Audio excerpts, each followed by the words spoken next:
Welcome to Doctrine and Devotion, a podcast exploring Christian faith and practice from a Reformed Baptist perspective. My name is Joe Thorne. I'm the lead pastor of Redeemer Fellowship in St. Charles, Illinois. And I'm Jimmy Fowler, elder candidate at Redeemer Fellowship. What's up, Jofo? Nothing much.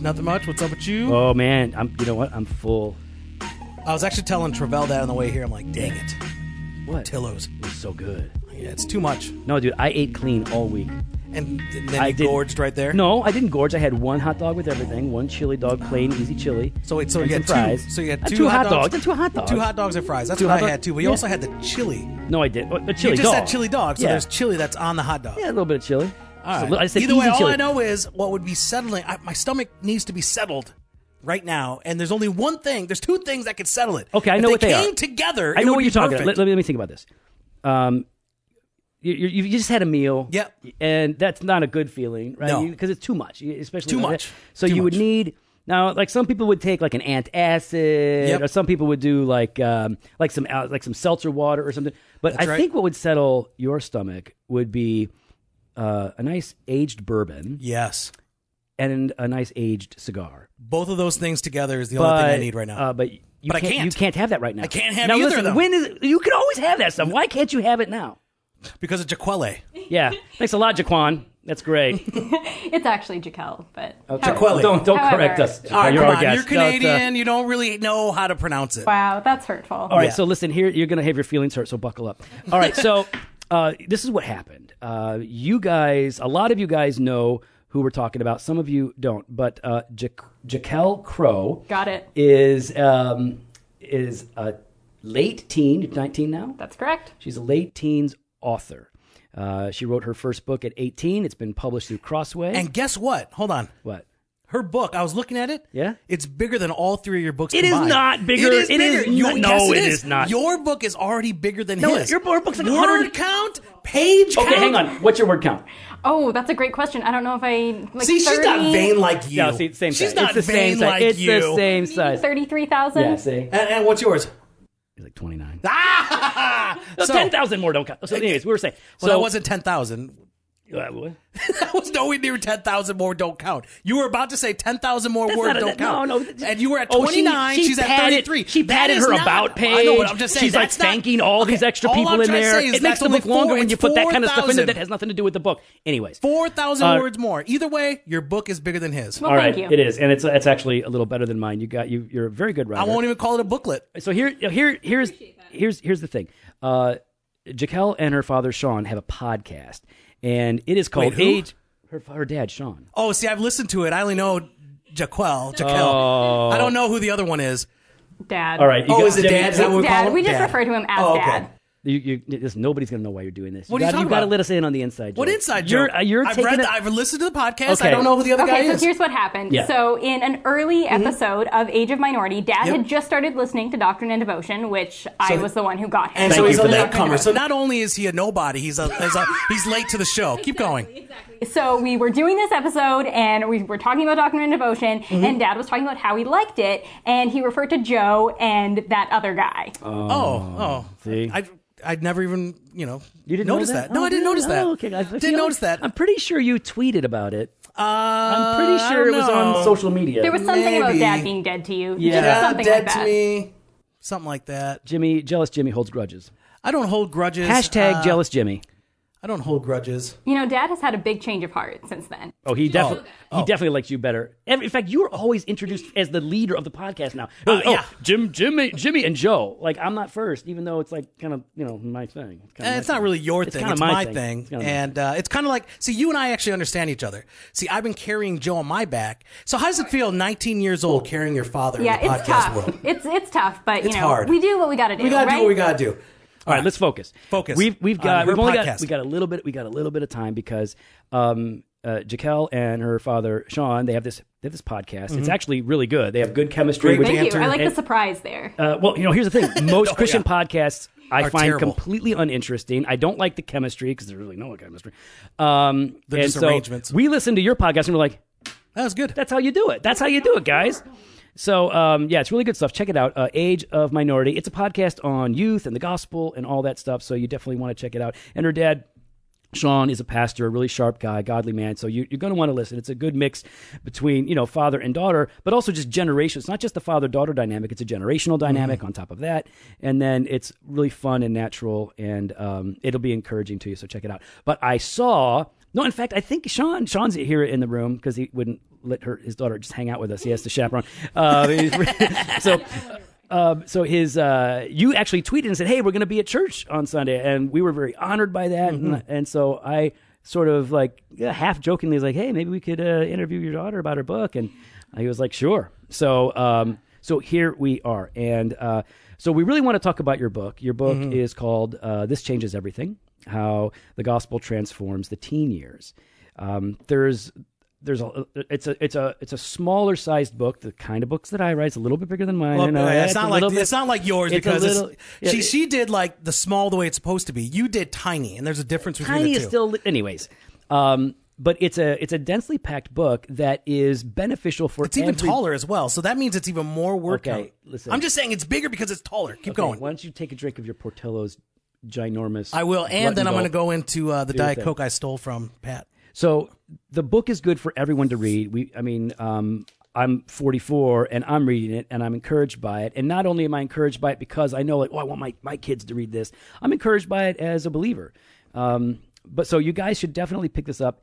If you're working with youth, if you know youth, if you have kids, it is definitely a book you have to pick up. So listen, we're going to be giving away some copies of this. And so you will be announcing that on social media and everything. So when this is dropping, you'll know how to do that, and we're going to want you to get in on the good stuff. I'm going to actually go and buy some copies because I believe in it, and I want to make sure that my teenagers get a copy. So, Jaquelle, and that's how, if you guys want to know how to pronounce her name, because she spells it funny. I do. I was the one who decided to spell it. So there you go. She named herself.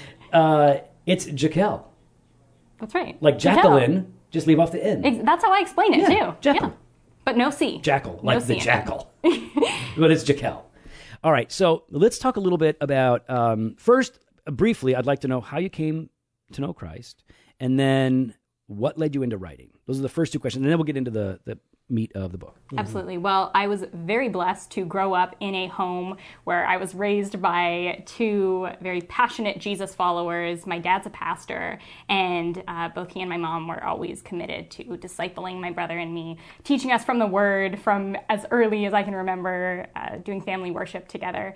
And so I think there was a time when I was maybe 4 or 5 that I did pray, make a profession, but really there's no time that I can look back in my life and say that was the moment that I was saved. So there was definitely a progression as I got older, started to get into God's Word for myself, started to realize how my faith needed to be personal. And around when I was 11, that's when I started a blog because I had always loved writing. And at that time, it had started with some guest posts that I actually did on my dad's blog. So an 11-year-old blogger is weird. I know, it is. Unless you're like a gamer or something. It's a weird thing. It is, but that was also 8 years ago when blogs were really big. So everybody and their dog had a blog. So I was like, hey, I should have a blog too. And I really didn't have that much to write about except what I was reading in God's Word, what I was learning in life. And that was really one of the most formative times in my life because I was learning so much. And because I loved writing, it was just sort of a natural fit. And then I kept blogging and realized I loved writing nonfiction an awful lot. And so that just continued for years and years. And I kept writing about the gospel, and that just increased my love for it. So you wrote on your own blog, and so you were just writing, but eventually you started writing for The Revolution. Yeah, that's correct. So I wrote for my own blog, just it until I was 16. And that's when I wrote my first guest post on therevolution.com. And then I started writing regularly there and really got involved with that movement and with Brett Harris, who wrote Do Hard Things, of course. And he became a mentor to me and really was what helped pushed me to write This Changes Everything eventually. Awesome. So this book, This Changes Everything, How the Gospel Transforms the Teen Years. Tell us about why you wrote this particular book. And hopefully it's not well, I'm a teen and I wanted to write about it. Like, because my question is really, why does the youth of today need this book in particular? Well, I think there are a lot of good books on these kind of subjects out there. So there are really good books on how to use your time and really good books on what a Christian's interaction with the local church should be and really good books on the pursuit of holiness. But not so many of those books that are written directly to teens, specifically for their stage of life that they're in. And we are dealing with so many different kinds of temptations and experiences and contexts. And this was the book that I wanted to read as a young teen, a book that was addressing these things that I was learning in God's Word and thinking about in my own life, but I never had that book that was written for me, and so I had to read books that were written for adults, which were great, but weren't that specific book that I wanted to read. So that's really why I wrote this book, for other young people like me who wanted this instruction from God's Word aimed right at them. It's interesting because I totally see what you're talking about. There's not a lot out there, and the stuff that is out there is generally really cheesy, superficial, lame stuff. Like, I keep my kids away from that nonsense. My son Eli is reading Sproul. He's just turned 13, and when he's done with that, he's already been assigned your book. So his mom, he's homeschooled. But it's interesting because when you look back, just like a century ago, and then a century before that, and a century before that, they wrote books targeted towards youth. The Reformed tradition in particular does this. So John A. James did that. J.C. Ryle did that. They targeted youth. And so, like, there's a book by John A. James called Female Piety. My wife loves it. She reads it all the time. Have you checked that one out? You would love it. Now, it was written for younger girls, but today it would be very appropriate for women to be reading it, different culture, different times. So I'm excited that you're doing this. We want people to be addressing specific kinds of people with the same gospel truths, right? But people having it applied to them in very, very specific ways. What do you think is the Christian, or let me say the churched youth? What if you looked at the churched youth in general, those that are going to church, they have a Christian religious-y sort of a context and family. What do you see as their greatest struggle or their greatest need?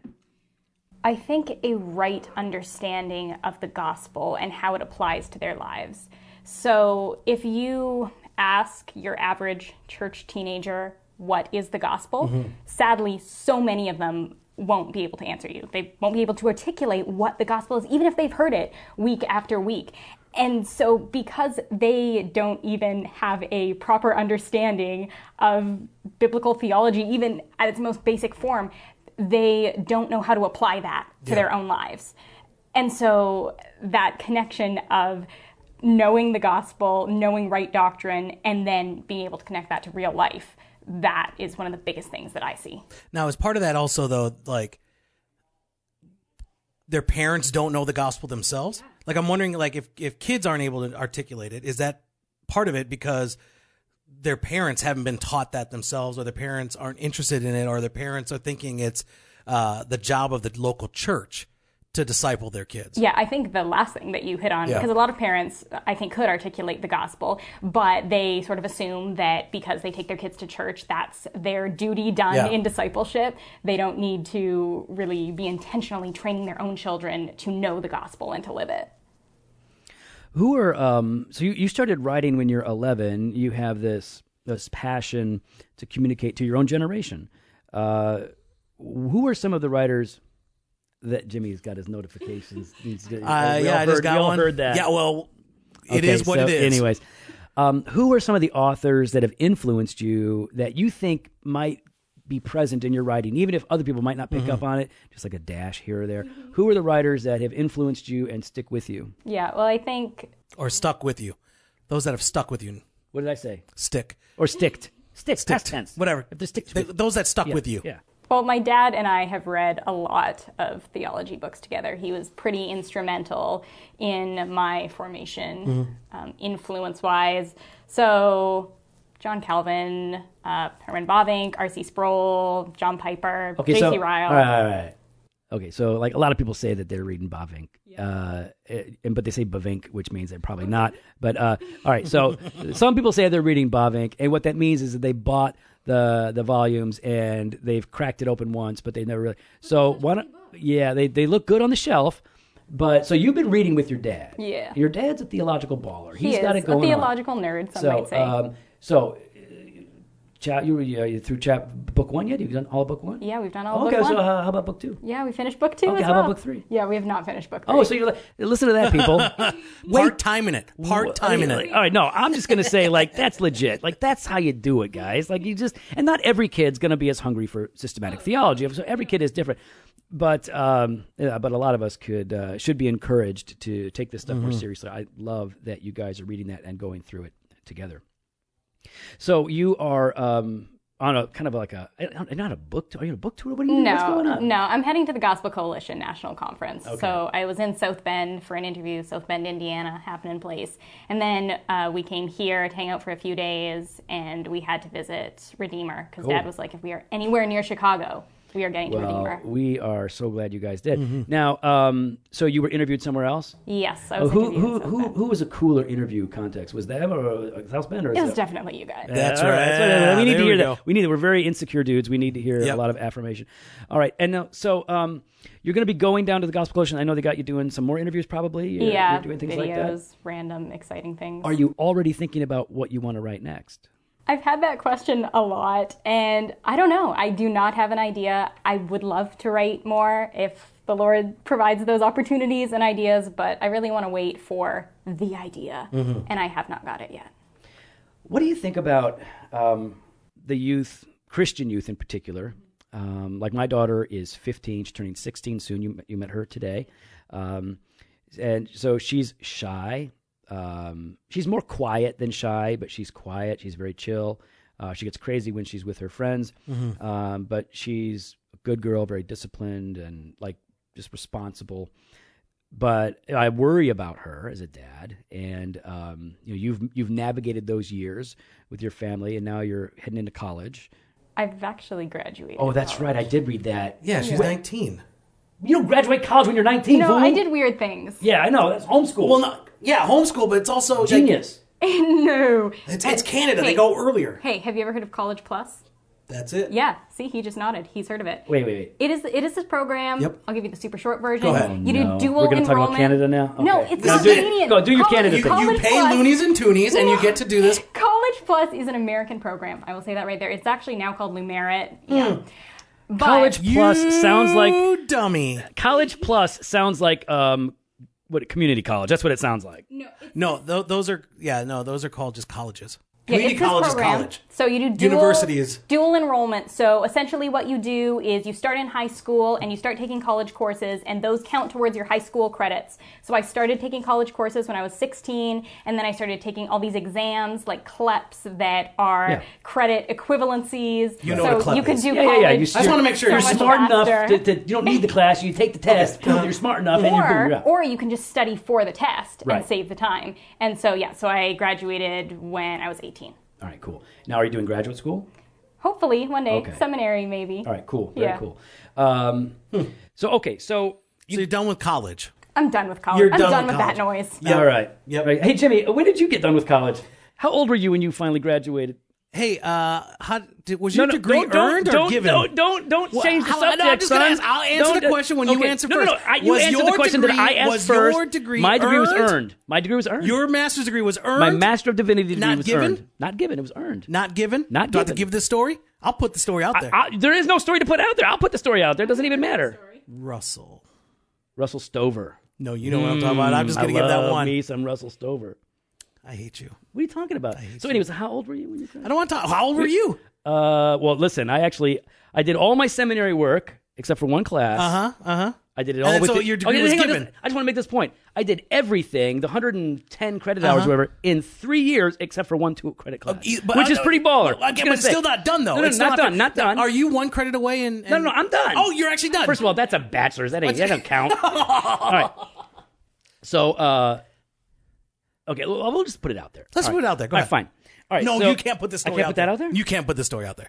This story can't go out there. Okay, well then don't bring it up. No, because I'm trying to embarrass you. And Well, it doesn't embarrass. No, it doesn't. I'll talk about it. No, you can't talk about it. I'll talk about it. No, he's Okay. already got enough heat as Quiet. Bottom line is, Enough heat. I went to seminary between 1997 and 2000, 3 years. I got everything done except for one class.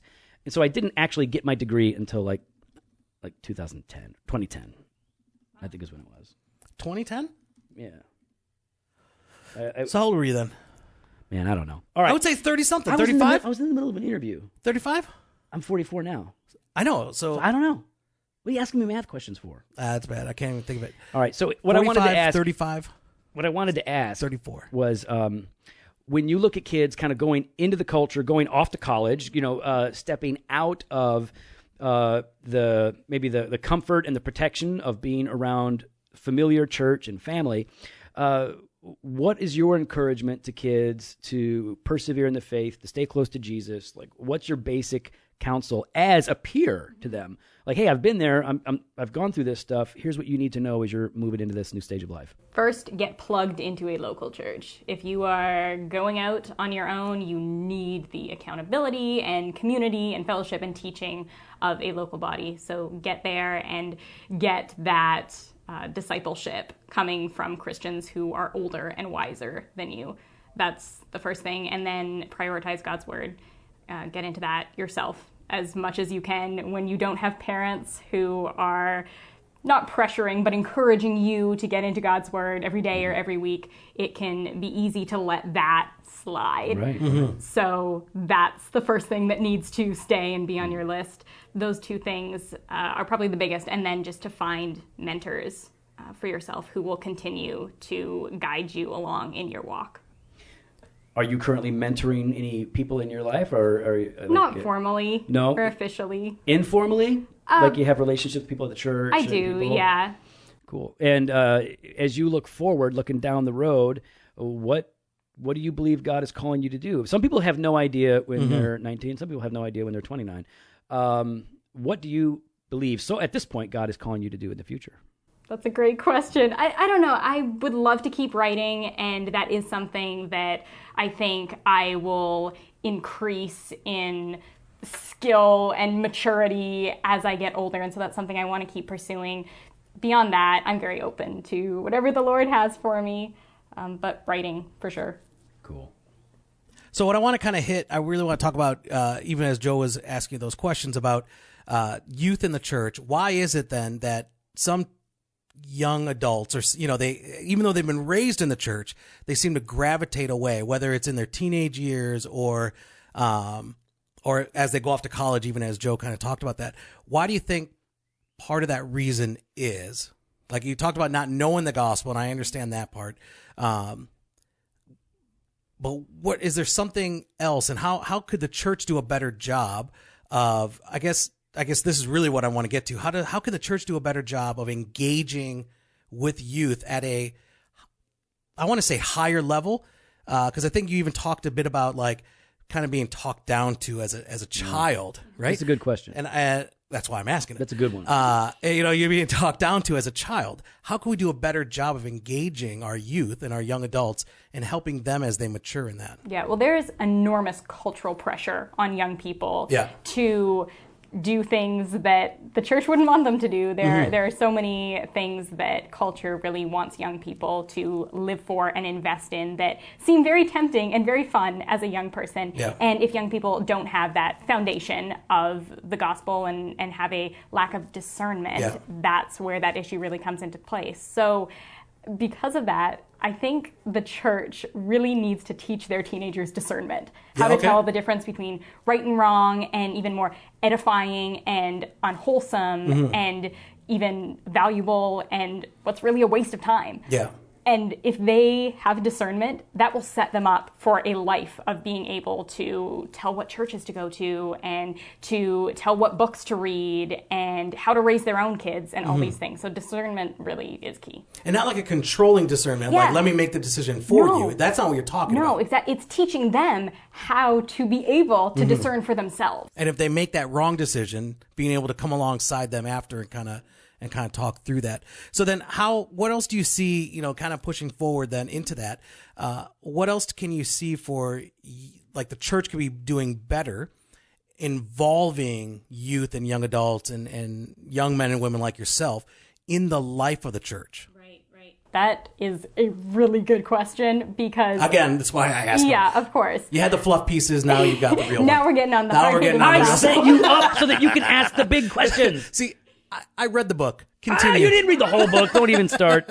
So a lot of young people leave the church, I think, because they never really felt like they were a part of the church and they weren't meant to feel included. And so even starting from a point that you are looking at the young Christians in your church as full fledged members, even if you won't technically call them that, as a part of the church, because the church has no age limits. If you are a Christian, you are a part of the church. And if you're part of the local church, then you need to be invested in it. So addressing them from teaching to the whole church in sermons, recognizing that you have teenagers there, inviting teens to serve in age-specific ways. I like that. Nursery, music, collecting the offering, even like little things, looking at your own church context, what are ways, and then just coming alongside them and mentoring them and getting involved in their lives. And I think like community groups, right? Like involving them, having them part of the life of that. One of the things I lived in British Columbia and I worked in Vancouver Island in a church in Port Alberni. And one of the things that irked me every single time it came up was they want to have this like family night, but what they really wanted was a dinner or celebration where all the adults got to sit around at a table and the youth would serve them. That's sad. And I would sit there at every single time, because I was the youth leader at the time, like, why instead of like, why not just have them be a part of it? Why can't we get somebody else? Why can't the parents just get up and go get their own food? Yeah. You know, why can't we do something like that? Because I think what at least in the church there, what they've kind of communicated is church is for the adults. You are just a byproduct of it. And you're not to be a part of that. So I think involving ways, finding ways so that the youth can be a part of like everything you're talking about, but I think even community groups, you know, let them be in Bible studies, age appropriate. But even then I would say I would love to see more youth, like my kids involved more in community groups. Tell them what we do with the kids, the little kids in our community groups. Oh, okay.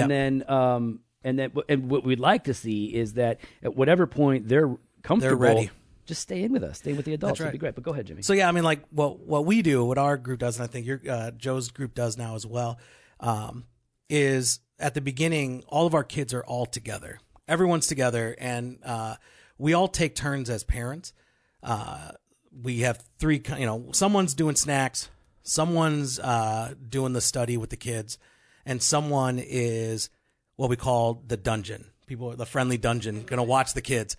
So what we do is everyone's together, and for the first half hour or so is a devotional time with the kids. They all sit down, the parent reads, we talk, we ask questions, and the kids pray with us.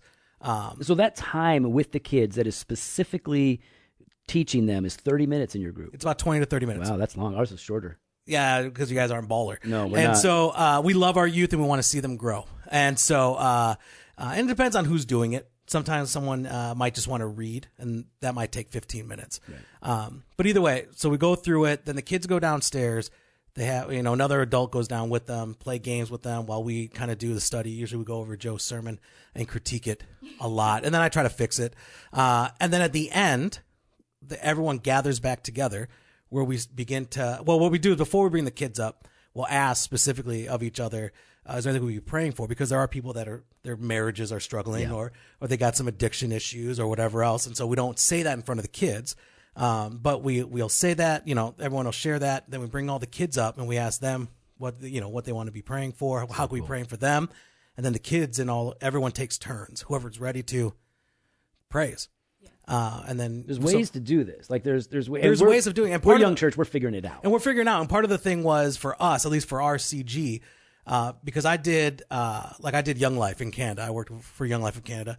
And one of the things I really I valued in Young Life was the fact that, or I saw powerful was there was these teens and adolescents that would talk to me about stuff that they weren't ready to talk to their parents about. Mm-hmm. And what I wanted for my kids was to know there are other safe adults that you can talk to if you don't want to talk to dad and mom about this. Mm-hmm. You could talk to Mr. Jeffrey. You could talk to Mr. Travell. You could, talk to Mr. Bautista. Don't talk to Mr. Wilson. He's not going to help you. And so we just kind of wanted that to like you're saying, there's got to be connections and mentoring. And as they get older, it's going to be easier for them to do that. So exactly, and it really is all about your perspective. Like if That's you it. are looking at youth in a way that they are people who will contribute to the body, That's it. well, that totally changes than if you're just looking at youth as sort of a burden or extras or people who will become Christians or who will church become members Christians one and day. who may, they're only valuable once they start giving. Exactly. Once they start giving in the offering. Wait. That's what I'm talking about. Yeah. No, that's bad. Oh, is it bad? It's bad. I zoned out. I'm sorry. Well, That was a bad thing. That was we're supposed to agree with that, Joe. okay. Listen, Jaquelle, you guys are traveling across the U.S. Mm-hmm. You guys stopped to hang out, to worship with us, and then to go to lunch with us, and then to hang out with us. We know you're tired, and hopefully you and your dad can just rest tonight and enjoy God's good gifts and rest in the grace of Christ. But we do want to encourage people to pick up this book.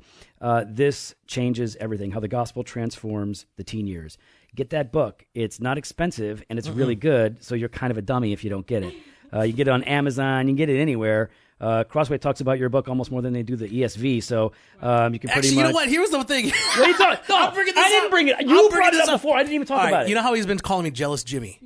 You know I why? already told him. No, you I know already told why him. he's mad at me? I'm not- He's been so mad at me because every time I see Crossway promote your stuff, Which is all day long, every all day. day long, emails, social media Cookies. posts, Yeah, cookies, the cookies were pretty mind-blowing. cookies. I go, Joe, look at how much they're promoting her. How does it feel to have a publisher that backs you and believes in you? Did you write a second book? Yeah, I wrote I with don't know. Crossway. You mean with Crossway? Well, Yeah, I wrote a you second wrote book. 2 books with Crossway? Yeah, I wrote one called Note to Self. Note to Self, but see, I only know about Note to Self because of Relit. Yeah. But what about? Are you saying? Listen, are you saying Crossway didn't promote my book? I'm saying Crossway didn't promote your book at all. Okay, so I'm just saying Crossway didn't. Are you all right, kidding me? I don't. So it doesn't I'll bother. get- I'll it get seems to Justin bother you. Taylor over it here. seems to bother you more than it bothers me. It doesn't bother me. Oh, you cried. don't care. You cried. I Yeah, showed you the I'm a photo. crier. I People know I'm showed a you. crier. That's just. Shh. Hey, listen. All It's okay, all, mijo. all that matters. All that matters. Here's all I'm trying to say is, were those cookies good? They were delicious. Man, did you get cookies? Hey, Crossway. What's up, Crossway? Anyway, so Crossway, it's congratulations. That Thank Yeah. you. And It must be nice that they believe in you. Yeah, I don't. Joe wouldn't know that feeling. The Lord loves me. That has to be enough for me. Also, you guys need to check out the podcast with Sean and his daughter, Jaquelle. It's called The Age of Minority. ageofminority.com. Right? Go there, check it out. It's actually a good Christian podcast. There's not just one, ours. There happens to be another. And we like the bar with our man, Dwayne.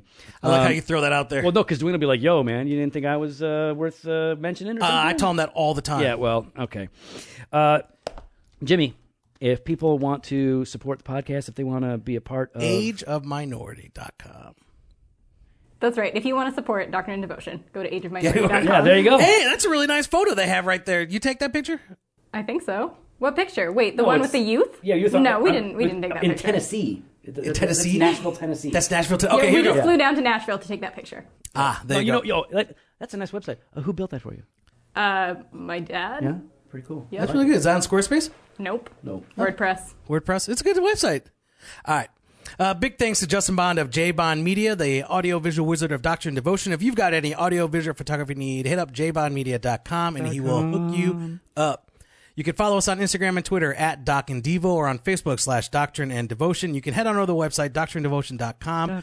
You can click on the Contact Us page. You can click on the Sign Up page. You can hit up the store, grab yourself some gear, some videos. Dude, we're trying to sell stuff. I'm trying to sell stuff. Someone's got to sell your book. Crossway's not.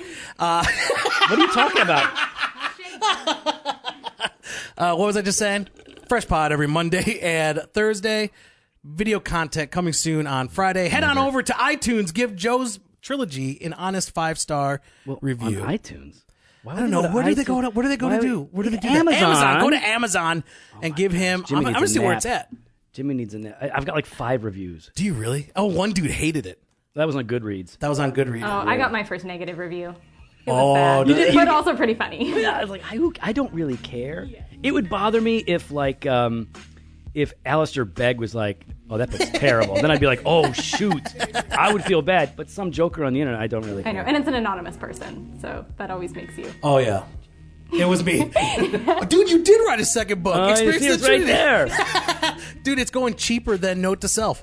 because nobody knows it exists. See, the Kindle edition. 30 cents cheaper. Fresh Pod every Monday already said and that. Thursday. You already said Blog that. posts on Wednesday. Finally need to say that. Content, fresh, what is it called? Video stuff Never on gonna Friday. happen. At some point when we finally have time. Later. You're supposed to say bye, Jaquelle. Oh my gosh. Oh, God, say bye. I know. Jaquelle. Jaquelle. Jaquelle.